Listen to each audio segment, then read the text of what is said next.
Hello everybody, this is a Case the Cattie video. We are on episode 19 and it is October 7th, 2021.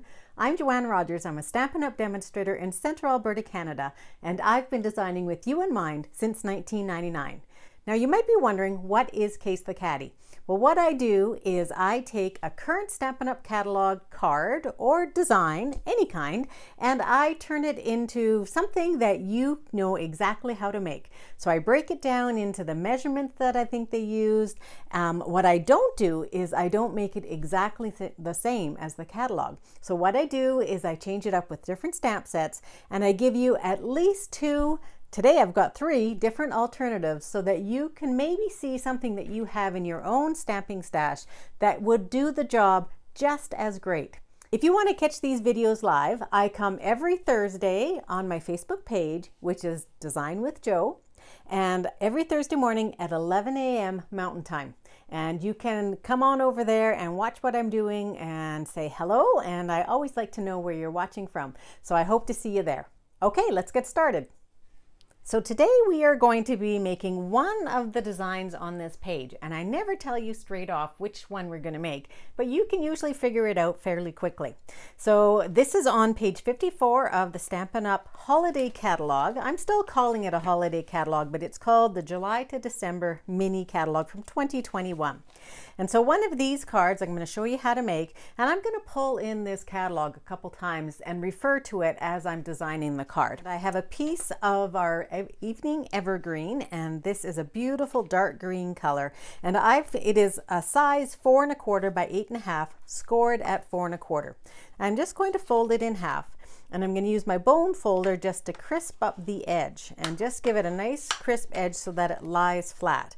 And then I have another small piece of the same color, evening evergreen, and this one is 1 by 3 1/2. Just going to place those off to the side for a moment. And then I have some basic white, and this is our regular basic white, and I have a piece 2 1/4 by 3 1/4, and we're going to use that one right away. And we're going to also use a piece that is 4 by 4, and that's going to go on the inside of the card. So we won't need that right away either. But what we will need is some designer paper. And so the designer paper that I'm going to use today is from the annual catalog, the 2021-22 Stampin' Up! Annual Catalog, and it is called Tidings of Christmas. And it is great. It comes in a 6 by 6 package, and it has 5 different colors, and they're really nice soft colors. Even though these guys here are a little bit darker, these colors are really a little bit different, I think, for Christmas. And so all of our papers have designs on both sides. Well, the majority of our designer papers have designs on both sides, and this one is no different. And so I've chosen 5 different patterns from this paper that I'm going to use for my card. So have you guessed which card I'm making yet? So I have 5 different patterns here, and these pieces are all 1 by 4 inches. Okay, and so I'm just going to place those sort of in a little line here. I have them in that order for a reason. I'll talk about it in a minute. And we do need 1 more piece, so you need 6 pieces in total, and this one is a repeat of one of the ones that I have, and that's going to go on the inside. So I'm just going to put that aside for now too. So we're going to be stamping first, and I'm going to just move these pieces of paper out of the way a little bit, and I'll come back to them. And I'm going to pull in I've put it in half, a piece of our Stampin' Up! Grid paper, and I'm just going to put that so that I protect my work surface, but also the stamping technique that we're going to do on this card, I am going to need to use this paper. So I'm going to start and use the Merry Snowflakes, and this is a stamp set out of the current Holiday Mini, and I like this one. Even though I have snowflakes in my stash already, these ones are different snowflakes, and what really drew me to this set are the sayings. So I love this big season's greetings and the merry everything, and we are going to use today the May Your Days Be Merry and Bright. And I think this is great how it is fairly thin writing, sort of less important, that's not the right word, but less emphasis placed on the first part of the phrase, and then darker at the bottom at the end of it, which I really like. So that's the one we're going to use today, and I already have them mounted on my clear acrylic blocks. So the colors I'm going to use come directly out of our paper. So again, there are 5 colors here, and I've pulled in the soft succulent, crumb cake, and the evening evergreen that I'm going to use today. So here's my crumb cake. I'm just going to put these right over top for now. And then here's my soft succulent. Whoops, open that up. And then my last one is evening evergreen.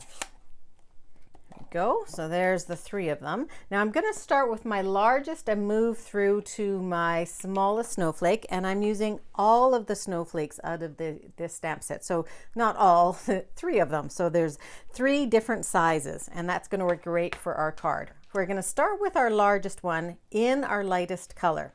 So I'm just going to ink up by stamping and tapping right into my ink and getting that on there. Now I'm not going to stamp right onto my piece of basic white.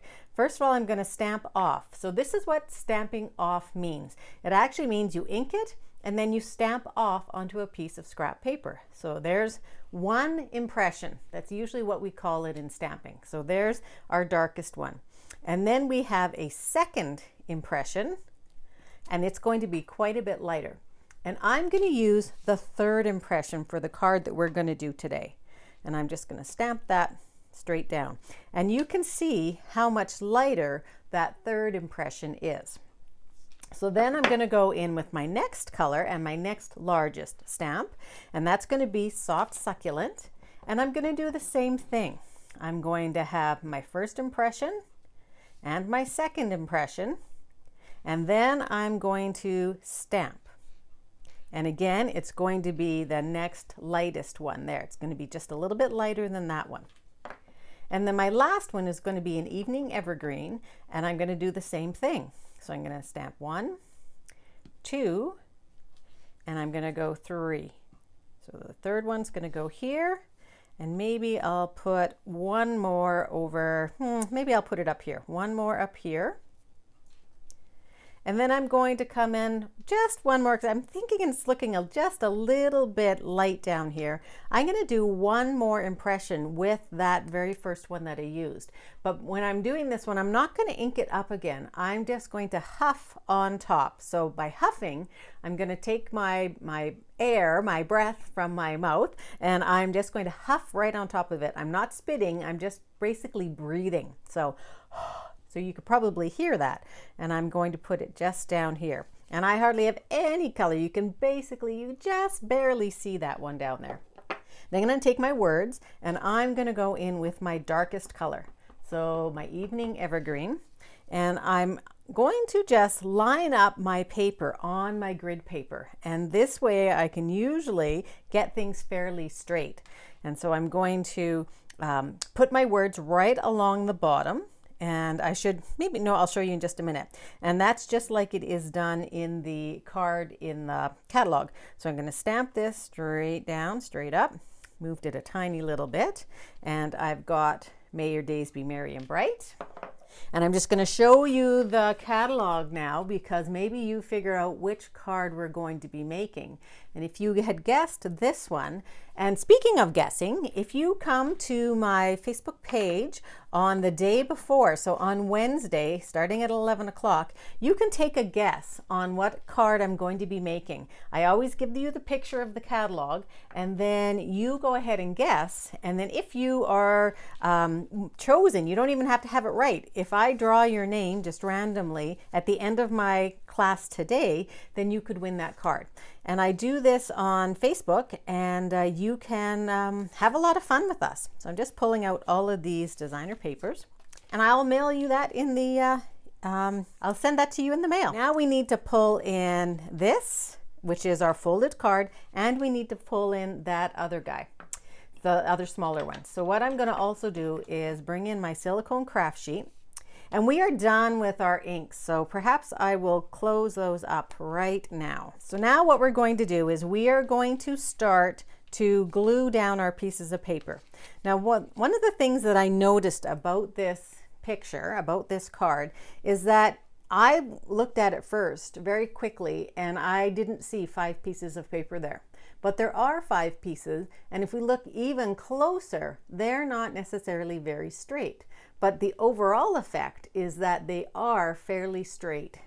So we're going to not worry about making them go straight. So the first thing I want to do is I want to put a little bit of my adhesive, which is my seal, and this is double-sided adhesive, and I'm going to put that right from front to right from top to bottom, I guess you can say, on that piece of green. And then I'm going to pull the green, maybe I'll do it here so that you can see really well on top of here.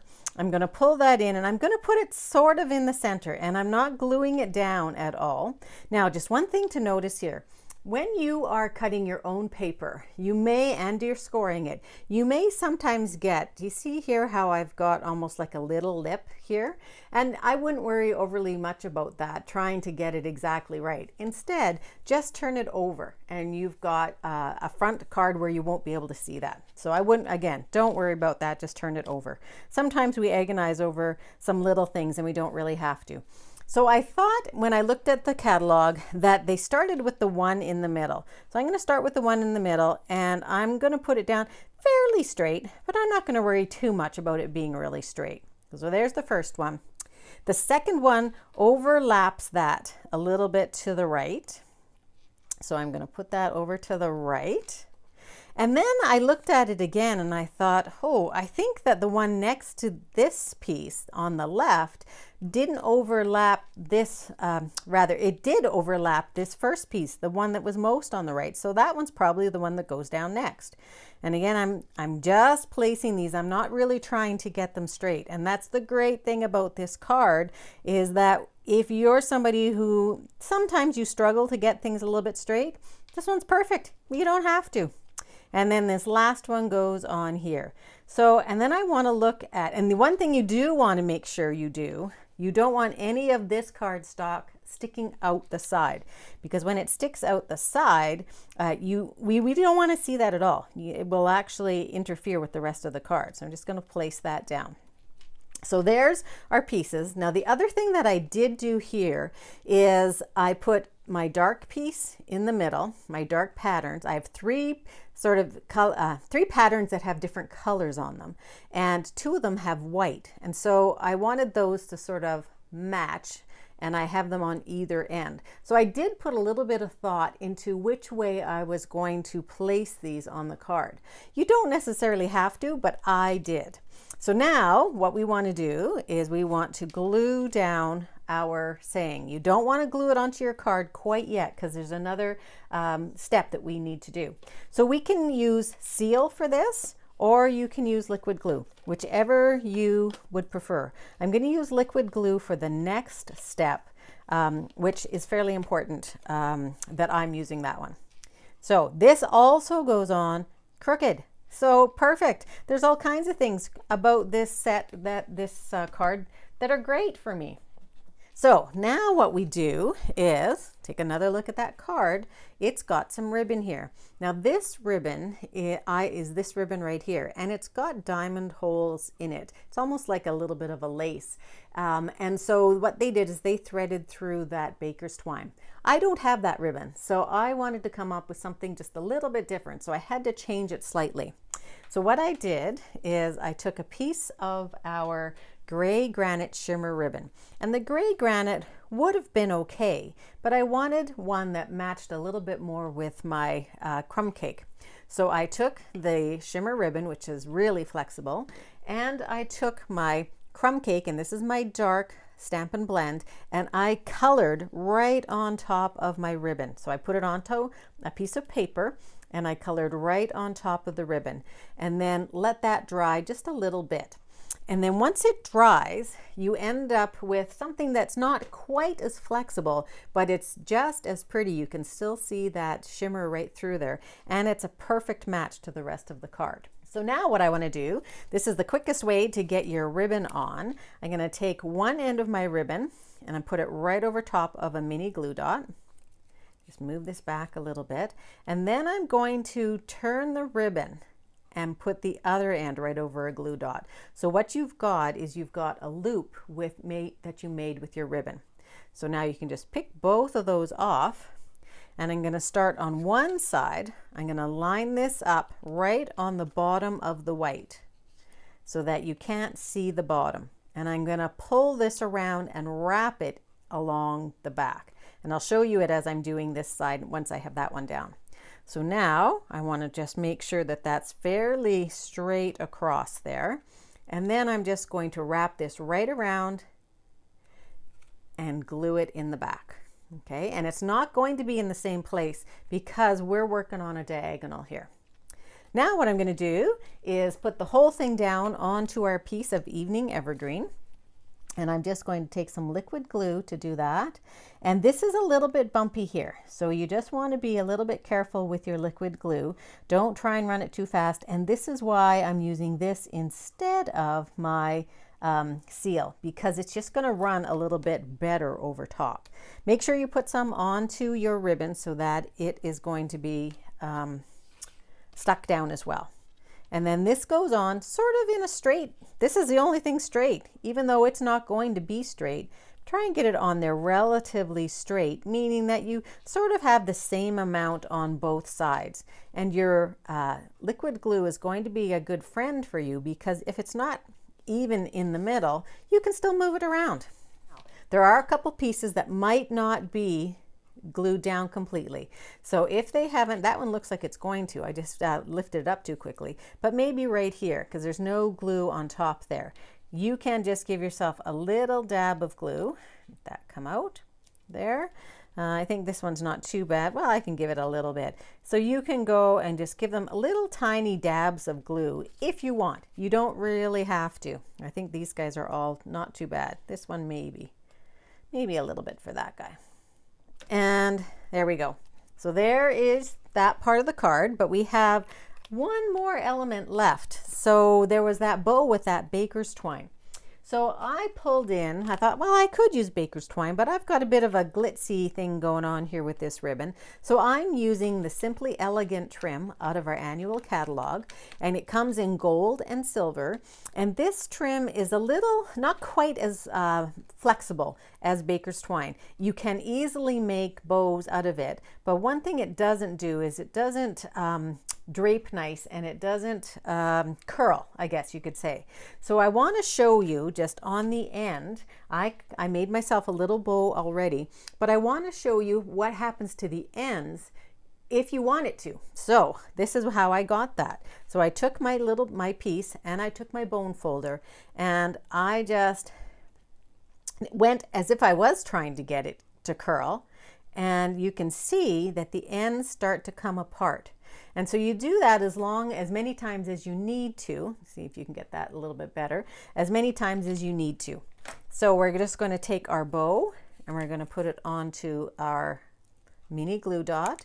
I'm going to take my nail and just make that glue dot a little bit smaller. Now that came right off on my nail. If it doesn't, you can use your take your pick tool as well. I'm going to position this a little differently because the bow's over top of the Christmas. There we go. Now, if you would like as well, this ribbon is a little bit loose, so just take one more glue dot, lift that up with your take your pick tool, and you can come right in underneath and just put it right underneath. Okay, so there's your card. If you wanted, we can put some rhinestones on there, so I think we will. We're going to just pull in a couple of our rhinestones, and you know what I'm going to do? I'm going to color these with that crumb cake. So I'm just going to color it with my Stampin' Blends and just get a few of these colored up. They won't take very long to dry at all. And then we're just going to put them right on our card. So I think I'll put one right over here. So this is an alcohol marker. The ink dries really quickly. Now I could go all the way around there, but I think I'm not going to. I think I'm just going to put one in the middle. And then over here, maybe I'll just put one down here just to catch the light a little bit as well. And one, we might as well do one on that guy. And then we can't have four. We have to have odd numbers. So maybe I'll just put one guy right there. So that's the outside of our card, and let's just finish up the inside.